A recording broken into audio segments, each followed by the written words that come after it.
Alrighty, so today we're going to talk about Toronto FC, and after yesterday when the Colorado Rapids was able to get a draw against the Vancouver Whitecaps to push their points total to 23 points, Toronto FC is now officially the worst team in the league with a 4-10-16 record and currently with 22 points, which as I said is the worst, and now leading the wooden spoon race. They scored 24 goals this season, which is actually still not the worst in the league because, as I mentioned, Colorado, they only scored 21 goals, and even with the two goals that they scored against Vancouver, it still only gets their tally to 23. And the goal allowed so far, 48, is actually not the worst in the league. There's actually teams around the league currently has a worse goal allowed record. I think Austin currently has the worst goal allowed with 51 goals allowed, but they are also tied with Charlotte in terms of the most goal allowed so far this season in the Eastern Conference, and they have a goal differential of minus 24. And as I mentioned, they're currently dead last in MLS, and as I will talk about throughout this moving forward series, it's pretty clear that this team absolutely need to drop a nuke on this roster and begin a long-awaited rebuild that they've been needed to do for the past couple of years. Now, their current head coach is there actually Terry Dunfield, but he's going to be only the interim head coach of this team for one last time in terms of this weekend's matchup, because as the month turns to October, this is when John Herman basically will take over this team. And as I'll mention a little bit later, the good news for TFC, at least they kind of have a leg up over teams that are in need to look for a head coach in the offseason, is that they already got one, and it's a decent hiring too, in my opinion too. But in terms of the top goal scored so far, you got Federico Bernardeschi with 5 goals, followed by DeAndre Kerr with 5 goals. Then you got Lorenzo Insigne with 4 goals, Mark Anthony Kane with 2 goals, and then Richie Laryea, who's no longer with this team. He's now with Vancouver with 2 goals. Top assist leader, Jonathan Osorio with 6 assists, followed by Lorenzo Insigne with 5 assists, Federico Bernardeschi with 4 assists, Richie Laryea, again, no longer with this team, with 3 assists. And now to round up the top 5, you got Raul Petretta with 2 assists for Toronto FC. Now, when you look at the last 5 seasons for TFC, and again, this is why this team seriously need to go through a deep rebuild. I mean, for the past couple of years, it feels like they're trying to keep retooling to a point where they hope that this is finally the year where they get back to be an MLS Cup contender. I mean, can you imagine that just about 5 years ago they were actually in MLS Cup, and that this was the team that even further back was considered to be a powerhouse in the Eastern Conference. Man, how much has this team has fallen in the last couple of years. With them currently in 15th place with 4-10-16 record, and currently have only 22 points, followed by 2022 where they finished 13 with a 9-7-18 record and finished with 34 points. Then in 2021 they finished pretty much the same place, but even with a lower Calio point and a worse record, 6-10-18 with 28 points. And then in 2020, and this is saying something when you know that TFC has been really bad the last couple of years. They finished that season in a COVID shortened season, second in the standings. It really was their last great year that they had, and they had a 13-5-5 record, and they finished with 44 points. So yeah, again, it's saying something that they have more points in that season compared to all the last 3 seasons, and that was a COVID shortened season too. There was only 23 games that was played during that season. And then in 2019, we know they made it to MLS Cup. They finished in fourth place with 13-11-10 record and finished with 50 points. And unfortunately, they weren't able to capture their second MLS Cup, and was part of that trilogy of MLS Cup in 4 years when they faced against the Seattle Sounders. Now, in terms of average attendance, despite the fact that this team has been really, really bad, the average attendance is still pretty good. And again, you got to give credit to a lot of these TFC fans still showing up to watch the team play. But I guess maybe this is what happened when you are in a metropolitan like Toronto, which is the biggest metropolitan in Canada and is considered to be the financial hub of Canada. You're going to still get good attendance even if the teams are not doing good. Their attendance 25,020 free, which is good for six in the league. And TFC has always had good attendance for the past couple of years. Attendance issue is definitely not one of the biggest reason why this team has been so bad in the last couple of years. Now, in terms of MVP of this team, again, I kind of have to be nitpicking in terms of choosing MVP for these teams that have not had a great season. So I'm going to go with Jonathan Osorio because, I think he's still a leader to this team, and as much as there was hint that maybe he was going to be going to Europe, and maybe this is kind of his final year before he does make his late jump to Europe and so forth. It seems like he's not going to do so, and I think it's pretty clear that he's probably going to be just a one man team. I mean, this is kind of something that we haven't seen a lot, or it rarely happens where you have a player that stay with the same club since when he was in the academy, and that's kind of the case for Jonathan Osorio. He is definitely going to be labeled as a Toronto FC legend. He's been through the tough time, the good time, and now the tough time again. And something tells me he's not going anywhere. And that, yeah, he pretty much in a bad season like he's the basically the MVP just because he bring the leadership, and also he contribute in terms of being the top assist leader of this team. Now, disappointment for this team. Oh boy, there was a lot of disappointment, but I got to go with Sean Johnson as the biggest disappointment because, again, Sean Johnson. Oh my man, how much things have kind of fall apart from him. Remember a couple of years when he won that MLS Cup with NYCFC, and heading into before we get to the 2022 World Cup, a lot of people were saying that he should be the guy that should be starting as the U.S. men's national team goalkeeper. It shouldn't be Zach Steffen. It shouldn't be before Matt Turner that we know of. It should be Sean Johnson because both Turner and Steffen didn't really get a lot of minutes for their club in the English Premier League, and Sean Johnson, of course, has shown capability to be one of the best goalkeeper in MLS. And yeah, things have kind of fall apart from him. I mean, it's been a disastrous season for him, and not to mention, eventually he got hurt, which that also doesn't help in terms of the contract that they gave him, and that, yeah, again, just a huge fall from grace, and you just hope that maybe he'll have a bounce back year because, again, this year, you know people forget that this is supposed to be a goalkeeper that is right up there in terms of one of the best in the league, and it's sad to see how much fall from grace that he has come ever since he joined Toronto FC.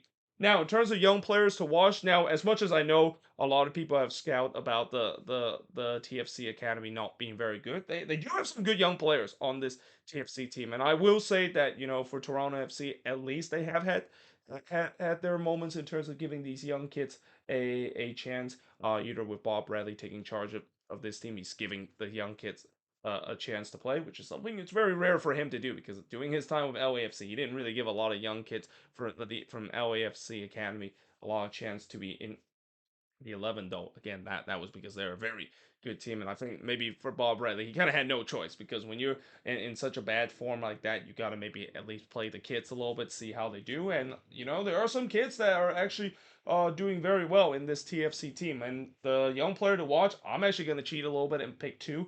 I'm going to say Kobe Franklin and DeAndre Kerr are definitely young players to watch. I mean, DeAndre Kerr, I really like him. I do think that he has some good potential to be a decent player, and maybe even a future Canadian national team number nine. I mean, I know that's a lot to say because when you look at the Canadian national team and their attack, it's pretty stacked right now in that spot. But I can definitely see that if DeAndre Kerr continued to develop his career to a point where he could be the guy that could be leading the line as the number nine for this TFC team. I mean, I think the only reason why he hasn't been getting a lot of minutes is because unfortunately he's occupying the same spot that Bernardeschi is in, and we'll get to the situation about Insigne and Bernardeschi in a bit because that's also an interesting situation they're going to have to deal with this offseason. But let's say if one of those players does eventually leave, then I think DeAndre Kerr is going to get more minutes, and I really like that. Even with the limited minutes he's been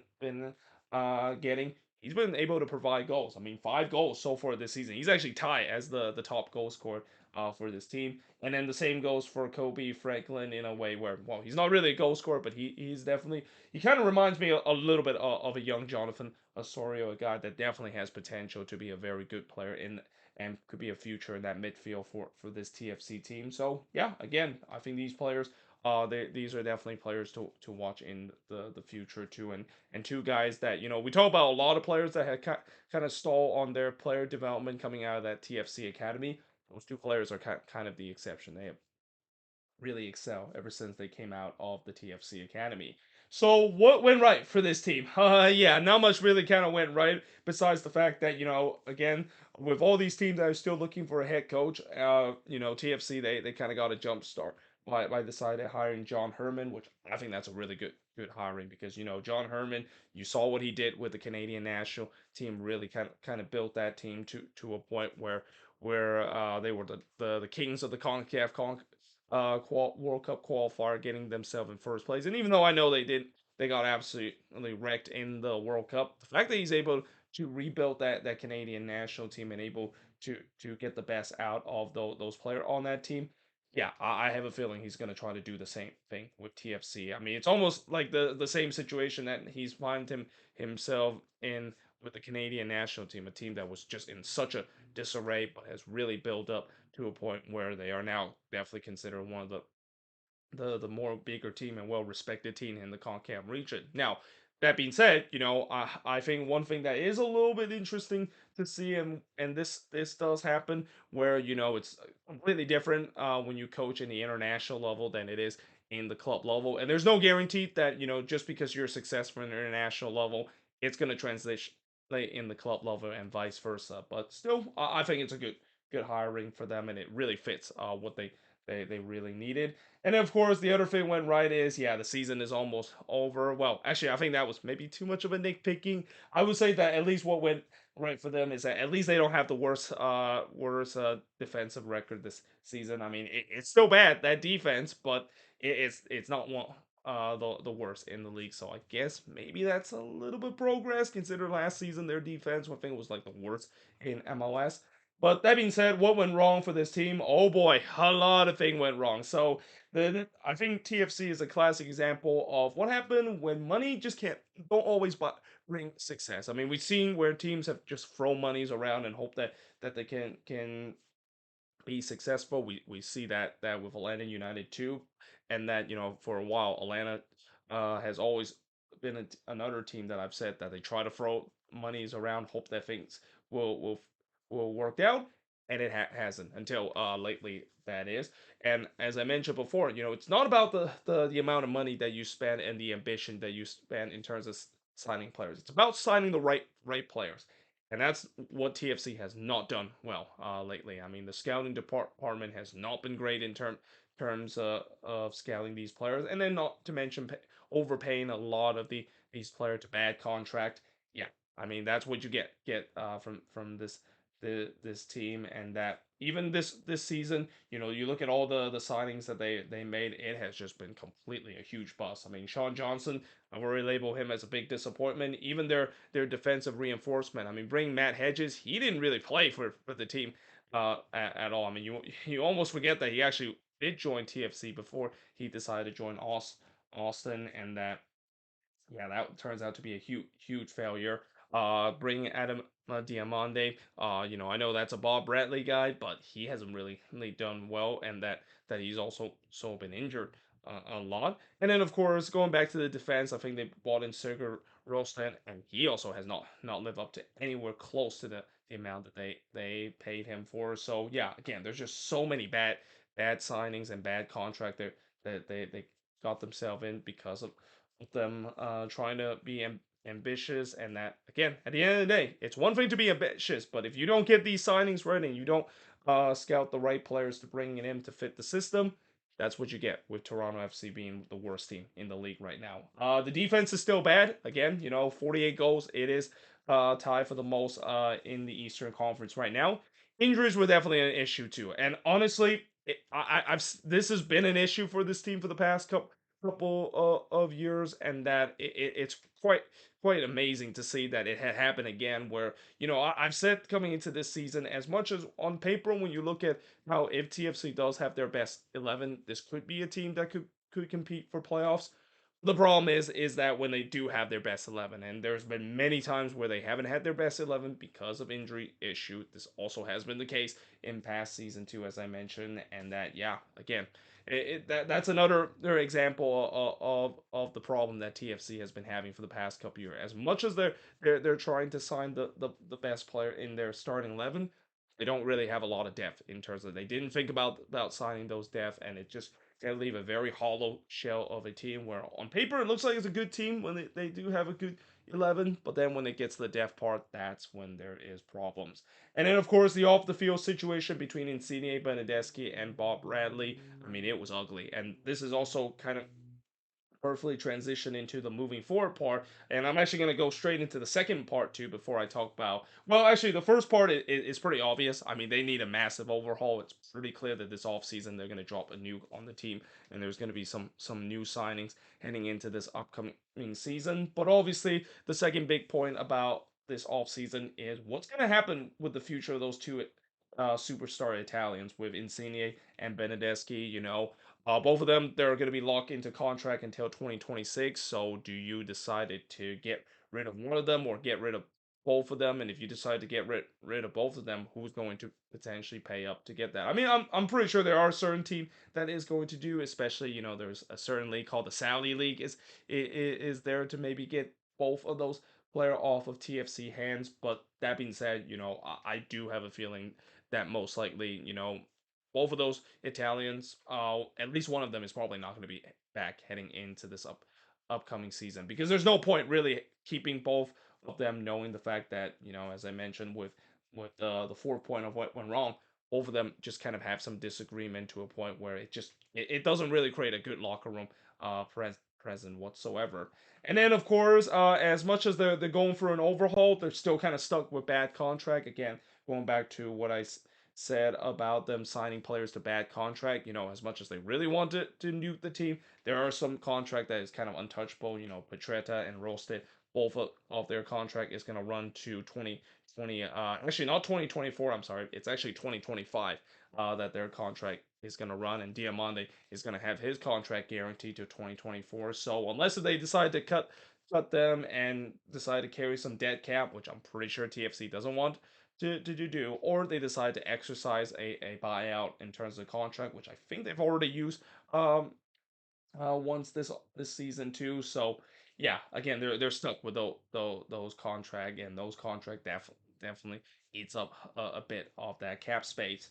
And then I think the last thing that moving forward for them that they need to do is avoid the short term moves and retool. I think this is clearly the year where for the past couple of years they've been trying to do this. They're trying to make some of these short term moves that might work out in the very next season, and then maybe it won't work out and kind of like high risk kind of move. They can't do that. They simply cannot not do that. It's not going to really get them going whatsoever. And that in some way, when you look at some of the moves that they made, it's pretty clear that they're trying to avoid the rebuild. And I know going for a rebuild is definitely tough, especially with this team that I really think that they need to start a deep rebuild. And as much as the fans don't want to see it, they really need it too. Because if they're not gonna have this deep rebuild and delaying it, that's been kind of the result what we've seen in the last couple of years, where it's just been ugly soccer to watch from this TFC team, despite having one of the what's supposed to be one of the most talented team in the league, and also one of the most expensive team in the league. But there you have it. That is pretty much it in terms of looking at TFC in the moving forward series. As always, let me know in the comments below what do you think of this video, and if you're a Toronto FC fan, what do you think is your MVP disappointment? What went right? What went wrong? And most importantly, moving forward, how is this team going to look in the future? But until then, hope you guys enjoyed this video. If you do, make sure to like, smash the subscribe button, and yeah, I of course will see you guys next time.